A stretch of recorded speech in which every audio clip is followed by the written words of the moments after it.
우리 함께 읽은 마가복음 4장 1절부터 9절 말씀으로 하나님의 뜻을 함께 나누고자 합니다.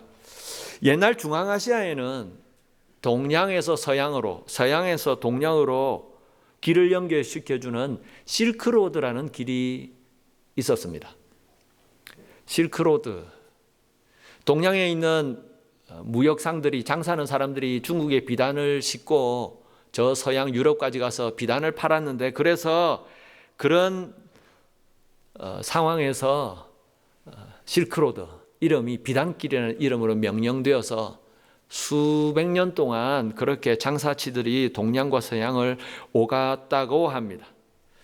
그래서 그렇게 동양과 서양을 오갔던 무역업자들을 통해서 동양과 서양, 그 떨어져 있는 양대 문화의 문물 교류가 이루어졌습니다. 그런데 실크로드가 4,000마일이나 되는 긴 거리였기 때문에 서로의 문물이 전해지는 데는 아주 오랜 시간이 걸렸다고 합니다. 짧게는 수개월, 왔다 갔다 하면 1년이 넘는 시간들, 길게는 수년, 수십 년이 걸렸다고 합니다. 동양과 서양의 소식들이 그렇게 오랜 시간을 통해서 서로에게 전해지고, 새롭게 개발된 약품들이나 발명품들, 그런 것들이 그렇게 오랜 시간에 걸쳐서 서로에게 전해졌다고 합니다. 여러분, 그런데 요즘은 어떻습니까? 과학기술이 발달해서 그런 문물 교류의 시간이 엄청나게 빨라졌습니다. 항공기가 발달해서 한국에 주문을 하면 하루 이틀 만에 주문한 물건을 받습니다. 이 먼 미국에서도. 인터넷이 발달해서 컴퓨터나 휴대폰으로 터치 한 번만 하면, 클릭 한 번만 하면 전 세계 곳곳의 소식을 실시간에 다 들을 수 있습니다. 여러분, 그러다 보니까 신앙생활도 옛날과는 완전히 다른 상황이 되어버렸습니다. 옛날에는 저 멀리 떨어져 있는 다른 마을에, 다른 교회에 유명한 부흥 강사 목사님이 오셔서 부흥회를 한다고 하면 마음에 작심을 하고, 몇 시에 하나? 저녁 7시에 한다더라. 다 옷을 갈아입고 채비를 하고 미리부터 일찍 길을 떠났습니다. 여러분, 그런데 요즘은 어떻습니까? 지금은 마음만 먹으면 세계 곳곳에 있는 어느 교회든지 우리가 찾아가 볼 수 있습니다. 물론 우리가 직접 몸으로 찾아가 볼 수는 없지만 인터넷이나 유튜브를 통해서 그 교회 홈페이지를 통해서 그 교회가 어떤 교회인지 찾아볼 수 있고, 마음만 먹으면 터치 한 번으로 실시간으로 방송되는 그 교회 주일 예배에 함께 참여해서 예배도 드리고, 또 그 교회에 증거하시는 그 목사님의 말씀을, 설교 말씀을 원하는 때에 언제든지 얼마든지 들을 수 있는 그런 시대가 되었습니다. 내가 원하는 교회, 내가 원하는 설교 말씀을 내가 원하는 시간에 입맛대로 골라서 다 들을 수 있는 시대. 예배 시간이 아니더라도 아침이든 저녁이든 원하면 다 들을 수 있는 그런 시대가 되었습니다. 여러분, 그런데 이렇게 신앙생활하기 좋은 시대, 하나님의 말씀이 흘러 넘치는, 언제 어디서나 들을 수 있는 그런 시대가 됐지만, 오늘날의 교회와 우리 믿는 크리스찬들은 그 어떤 시대보다도 무기력합니다. 그 어떤 시대보다도 교회가 욕을 먹고 우리 믿는 사람들이 손가락질을 당하는 시대가 되어버렸습니다. 여러분, 왜 그렇게 되었을까요? 우리가 열매 맺지 못했기 때문입니다. 믿는 크리스찬들이라고 하면서 우리의 삶의 믿음의 열매가 제대로 맺히지 못했기 때문에 세상 사람들은 우리를 비난하는 것입니다. 예수 믿는다고, 하나님의 사람이라고 하는데 너희의 삶은 왜 그 모양이냐? 우리랑, 믿지 않는 우리랑 다를 것이 뭐냐?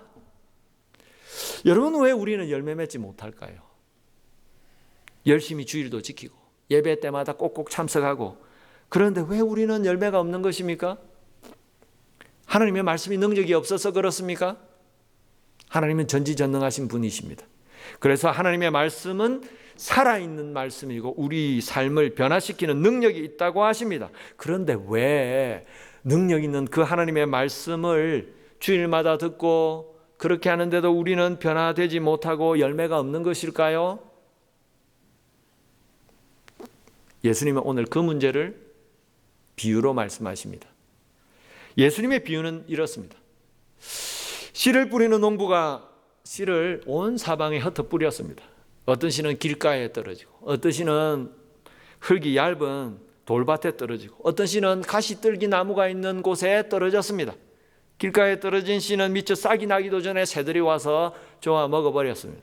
돌밭에 떨어진 씨는 싹이 났습니다. 뿌리가 나왔습니다. 그런데 뿌리를 제대로 내리지 못하고 햇볕이 뜨자 그냥 말라 죽어버렸습니다. 가시떨기가 있는 곳에 떨어진 씨는 싹이 나고 뿌리도 내리고 자랐지만 결국 가시떨기 때문에 더 이상 자라지 못하고 열매를 맺지 못하게 되었습니다. 그런데 마지막으로 좋은 땅에 떨어진 씨는 싹이 나고 뿌리를 깊이 잘 내려서 잘 자라서 이제 많은 열매를 맺었다고 주님은 말씀하셨습니다. 예수님의 비유를 알아듣지 못했던 제자들은 나중에 다시 예수님께 물었습니다. 예수님 아까 전에 말씀하신 그 비유의 말씀 무슨 말씀입니까? 그래서 예수님은 오늘 우리가 함께 읽은 9절 이후에 10절부터 자세하게 제자들에게 직접적으로 비유하신 말씀을 풀어서 설명해 주셨습니다. 예수님의 말씀, 이 비유의 말씀은 천국 말씀의 씨앗을 받은 우리의 마음을 비유하는 것이라고 말씀하셨습니다.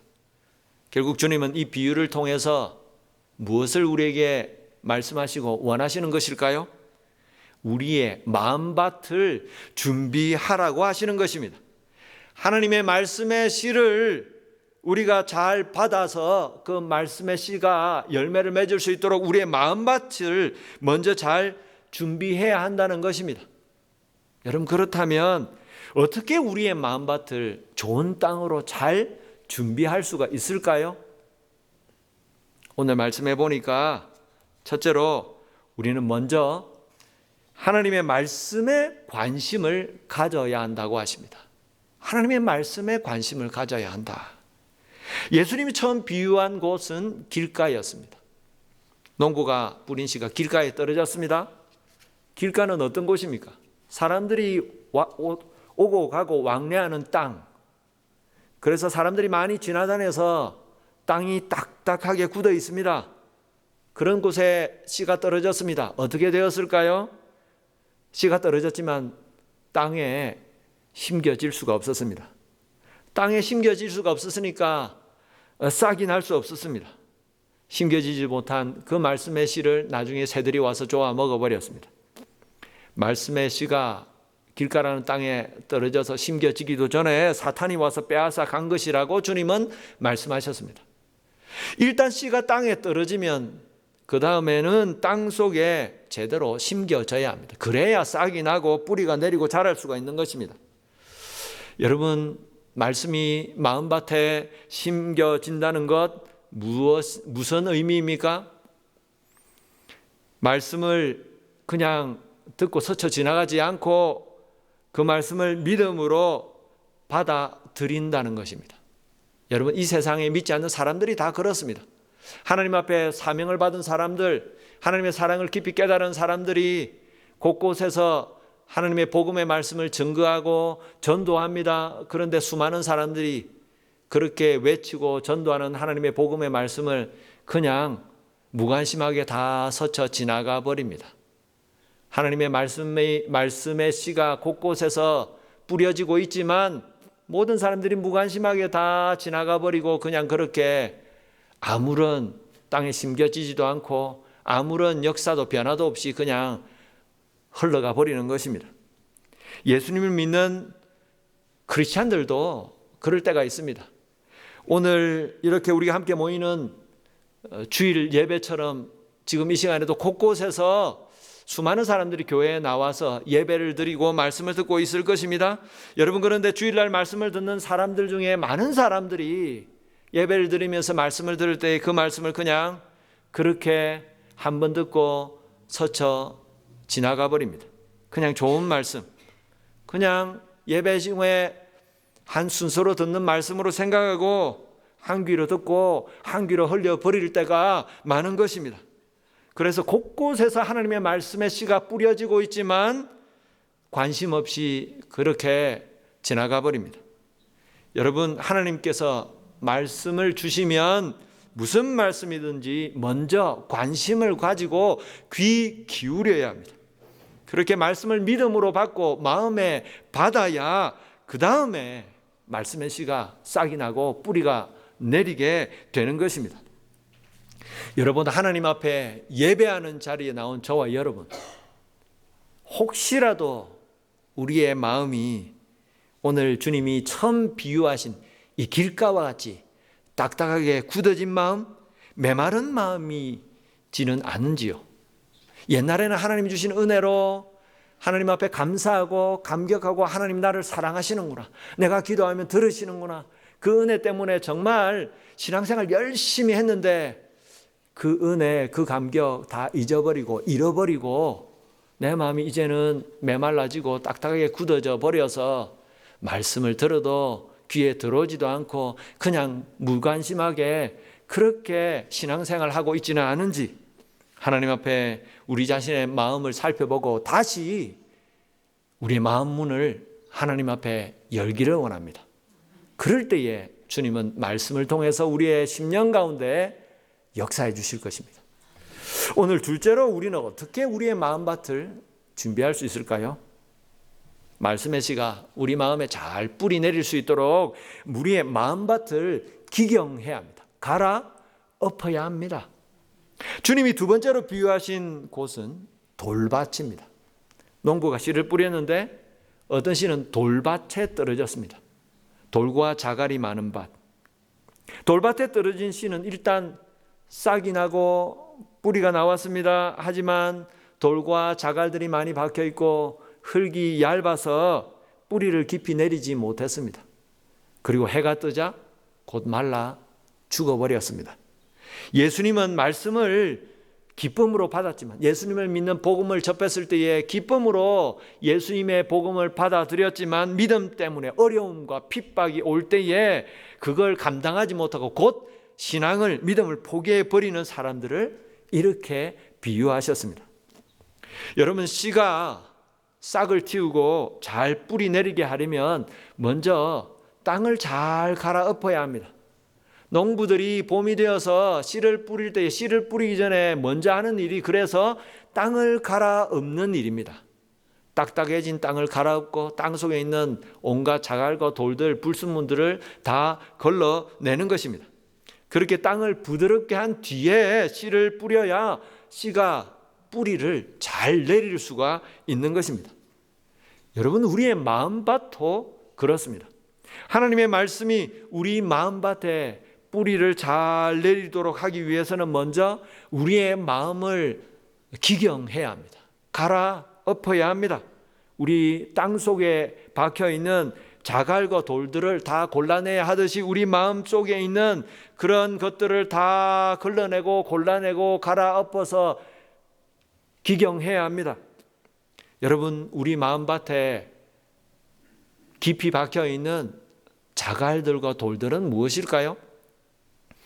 우리 마음속에 숨겨져 있는, 아직도 회개하지 못하고 있는 죄악들, 우리 마음 한켠에 여전히 남아있는 마음의 상처들, 엉어리져 있는 아픔들입니다. 하나님의 말씀을 아멘으로 기쁨으로 받았지만 내 마음에 아직도 회개하지 못한 죄악이 있을 때에 나도 모르게 내 속에 잠재되어 있는 그 죄책각 때문에 말씀을 믿음으로 받아놓고도 더 이상 은혜 받지 못하고 그 말씀에 순종하지 못할 때가 있는 것입니다. 사람들 때문에 받은 상처들, 나를 아프게 하고 힘들게 한 사람들에 대한 미움들, 미워하는 마음들, 용서하지 못하는 마음들, 그런 마음이 내 마음에 여전히 남아있을 때에 말씀을 통해서 받은 은혜가 우리의 마음을 완전히 사로잡지 못하고 그냥 그렇게 맨 처음에는 기쁘고 즐겁고 감사해서 하나님 앞에 믿음으로 받고 은혜를 받았는데 곧 그 은혜가 식어 버리는 것입니다. 여러분, 그렇지 않습니까?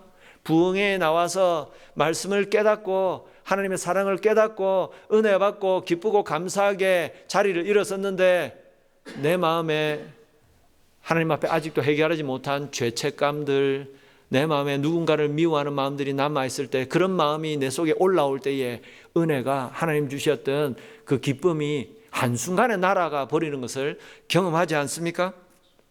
여러분, 그래서 우리는 우리 마음을 살펴보아야 합니다. 우리도 모르게 우리 속에 박혀있는 자갈과 돌들, 마음속에 숨겨져 있는 죄악들, 하나님 앞에 숨겨진 상처들, 미워하는 마음들, 엉어러져 있는 아픔들 다 주님 앞에 고백하고 내어놓고 풀고 하나님 앞에 나가야 합니다. 그렇게 우리 마음속에 있는 것들을 하나하나 걸러내고 기경해서 갈아서 다 우리의 마음을 부드럽게 할 때에 비로소 하나님 주신 그 말씀이 우리 마음밭에 뿌리를 잘 내리고 잘 자랄 수가 있는 것입니다. 하나님은 우리에게 말씀하셨습니다. 우리가 마음에 죄악을 품으면 우리의 기도를 하나님은 듣지 않으신다고 하셨습니다. 우리 속에 갖가지 죄악들, 아픔들, 상처들이 있으면 하나님은 우리 기도를 들으시지 않으신다고 하십니다. 그런데 가만히 생각해 보면 하나님이 우리 기도를 들으시지 않으시기 전에 먼저 우리의 마음에 그 죄악과 상처와 아픔과 미워하는 마음 때문에 우리의 믿음의 귀가 먼저 닫혀서 하나님이 말씀하셔도 그 말씀에 귀에 들어오지 않게 되는 것입니다. 여러분, 그래서 우리는 말씀을 읽기 전에, 듣기 전에, 받기 전에 먼저 우리 속에 있는 죄악들, 아픔들, 상처들을 하나님 앞에 다 내어놓아야 합니다. 그렇게 우리의 마음밭을 갈아엎을 때에 주님은 우리의 마음밭에 말씀의 씨를 넉넉히 뿌려 주실 것입니다. 셋째로, 우리는 어떻게 우리의 마음밭을 하나님 앞에 잘 준비할 수 있을까요? 세상의 염려와 근심들, 세상의 유혹을 물리쳐야 합니다. 세 번째로 주님이 비유하신 곳은 가시떨기가 이미 자라고 있는 땅입니다. 가시떨기 위에 떨어진 씨는 싹을 틔우고 뿌리를 내려서 자랍니다. 그런데 이미 그 땅에는 가시떨기가 자리 잡고 있었습니다. 그래서 말씀의 씨가 어느 정도 잘 자라다가 나중에는 더 이상 자라지 못합니다. 가시떨기가 이미 자라서 그 공간을 차지하고 있기 때문에 더 이상 자라지 못하고 결국 열매를 맺지 못하고 그것으로 거기까지로 끝나는 것입니다. 여러분, 주님의 말씀의 씨가 더 이상 자라지 못하도록 방해하는 가시떨기를 주님은 세상의 염려와 걱정, 세상의 재물의 유혹이라고 말씀하셨습니다. 하나님의 말씀에 관심을 가지고 귀를 기울이고 그 말씀을 믿음으로 받으면 말씀의 씨가 우리 마음밭에 심겨집니다. 뿌리가 나오고 그리고 싹이 나고 자라게 됩니다. 말씀을 통해서 은혜를 받게 되고 신앙생활에 기쁨도 누리게 됩니다. 하지만 우리 마음속에 세상의 걱정이나 염려나 세상의 좋은 것, 포기하지 못하는 유혹들이 자리 잡고 있으면, 욕심이 남아 있으면 말씀을 통해 은혜도 받고 기쁨도 누리고 하늘의 평안도 맛보았지만 신앙생활의 진정한 변화, 삶의 열매를 결국 맺지 못하고 그것으로 끝이 나 버린다는 것입니다. 여러분, 그래서 우리가 진짜 하나님 앞에 열매 맺는 믿음의 사람들이 되기 위해서, 삶의 변화를 가져오기 위해서는 세상의 염려, 근심, 세상의 온갖 유혹과 욕심을 떨쳐버려야 합니다. 가시떨기를 치워야 하는 것입니다. 세상의 염려, 걱정, 우리의 믿음을, 신앙을 병들게 합니다. 마음에 걱정과 염려가 남아 있으면 주일날 예배를 드리러 나와도 온전한 예배가 되지 못합니다. 말씀을 듣고 새롭게 마음의 결심을 하고 그렇게 자리에서 일어나지만 걱정과 염려 때문에 그 말씀이 내 마음판에 계속해서 자라지 못하는 것입니다. 하나님의 말씀을 믿음으로 받고 하나님 앞에 믿음으로 살아야겠다, 내가 이렇게 살면 안 되겠다 결심하고 다짐했지만 예배를 마치고 다시 세상 속으로, 현실로 들어가면 변하지 않는 상황, 바뀌지 않는 현실에 부딪히게 되면 주님 앞에 결심하고 결단하고 다짐했던 것 다 물거품이 되는 것입니다. 말씀의 씨가 우리 마음판에 새겨져서 자라지만 결국 염려와 근심 때문에 열매를 맺지 못하는 것입니다. 삶의 변화를 가져가지 못하는 것입니다. 세상의 유혹과 욕심도 그렇습니다. 여러분, 신앙생활을 열심히 잘 해온 크리스찬들은 우리 믿는 사람들이 이 땅에서 어떻게 살아야 될지를 다 잘 알고 있습니다. 하지만 이 땅을 살아가면서 성경은 성경이고 현실은 현실이다.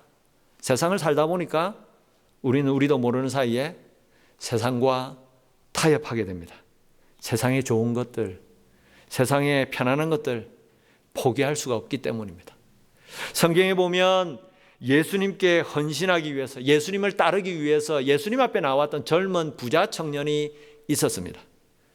그 청년은 예수님의 말씀을 듣고 은혜를 많이 받았습니다. 그래서 나도 정말 저 하나님이 보내신 메시아 예수님을 따라서 가야 되겠다, 예수님의 진정한 제자가 되어야 되겠다 결심하고 예수님께 나왔습니다. 예수님, 저도 예수님을 따르는 제자가 되기를 원합니다. 거두어 주옵소서. 예수님은 그런 청년의 심중을 파악하시고 기특하게 여기시고 말씀하셨습니다. 네가 정말 나를 따르고 싶으냐? 그러면 네가 가진 모든 것을 다 팔아서 가난한 사람들에게 다 나눠주고 너는 이제 나를 따라와라 말씀하셨습니다. 여러분, 그런데 그 다음에 어떻게 되었습니까? 물질이 많고 부유했던 그 젊은 부자 청년은 예수님의 그 말씀을 듣고서 그 말씀이 걸려서 그냥 그 자리에서 자기 집으로 돌아가 버렸다고 말씀했습니다. 예수님을 통해서, 말씀을 통해서 은혜도 받고 예수님의 정말 진정한 제자가 되어야 되겠다 결심하고 예수님을 따르려고 나왔는데, 네가 가진 재물 이제 다 팔아서 가난한 사람들에게 다 나눠주고 이제는 모든 걸 다 내려놓고 나를 따라와라 말씀하시니까 자기가 가진 그 많은 재물에 대한 마음을 버리지 못하고는 그냥 그 자리에서 당장 포기하고 집으로 돌아가 버린 것입니다. 여러분, 우리는 이 세상에서 열심히 살아야 합니다. 하나님 주신 것들을 누리며 살아야 합니다. 하지만 이 세상의 것들이, 이 세상의 좋은 것들, 편안한 것들이 우리의 삶의 목적이 되어서는 안 되는 것입니다. 우리 인생의 소망이 되어서는 안 되는 것입니다. 우리는 하늘의 시민권자이기 때문입니다. 이 세상이 우리의 삶의 목적지가 아니기 때문입니다. 이 땅은 우리가 잠시 왔다가 살다가 나그네와 같은 곳이고, 이 땅을 떠나는 날 우리는 영원한 천국이 우리를 기다리고 있기 때문입니다. 영원한 영생의 삶이 우리를 기다리고 있기 때문에 우리는 이 세상의 것들에 연연하지 않고 이 세상의 것들에 마음을 다 주지 않고 천국을 바라보고 주님을 바라보면서 살아야 하는 것입니다. 그렇게 이 세상의 걱정과 염려, 이 세상의 좋은 것들, 편안한 것들, 안락한 것들, 세상의 온갖 유혹과 욕심을 다 내려놓을 때에 하나님이 주시는 말씀의 은혜가 우리의 삶에 임하고 그 말씀이 우리 마음판에 새겨져서 그 말씀이 잘 자라서 말씀이 열매를 맺어서 우리의 삶이 변화되게 되는 것입니다. 말씀을 맺겠습니다. 하나님의 말씀은 살아있는 능력 있는 말씀이라고 분명히 약속해 주셨습니다. 히브리서 4장 12절 말씀. 하나님의 말씀은 살아있고 활력이 있어 좌우의 날선 어떤 검보다도 예리하여 혼과 영과 및 관절과 골수를 찔러 쪼개기까지 하며 또 마음의 생각과 뜻을 판단하나니, 이 하나님의 말씀이 진짜 살아있는 말씀, 우리를 변화시키는 능력 있는 말씀이 되기 위해서는 먼저 말씀을 받는 우리의 마음밭을 잘 준비해야 합니다. 우리가 우리의 마음밭을 잘 준비할 때에 하나님의 살아있는 능력의 말씀이 우리의 삶을 변화시키는 말씀이 될 수 있는 것입니다. 그 말씀을 통해서 우리의 삶이 변화되는 것을 우리는 경험할 수 있는 것입니다. 예수님의 말씀대로 30배, 60배, 100배의 열매를 맺게 되는 것입니다. 여러분, 그렇게 예수님이 찾으시는 믿음의 열매, 삶의 결실을 맺는 우리가 되기를 원합니다. 그래서 다시 한번 우리의 마음밭을 준비하기 원합니다. 올해 하나님의 말씀으로, 기도로 하나님께 더 가까이 나가고 우리가 우리의 믿음을 다시 세우려고 작정했습니다. 이제 그 말씀을 받을 때에 우리가 우리의 마음밭을 잘 준비하여서 믿음으로 말씀을 받아서 날마다 그 말씀이 우리 속에 역사하여서 우리의 삶을 변화시키는, 하나님이 기뻐하시는 진정한 믿음의 열매를 맺어드리는 저와 여러분 되기를 축원합니다.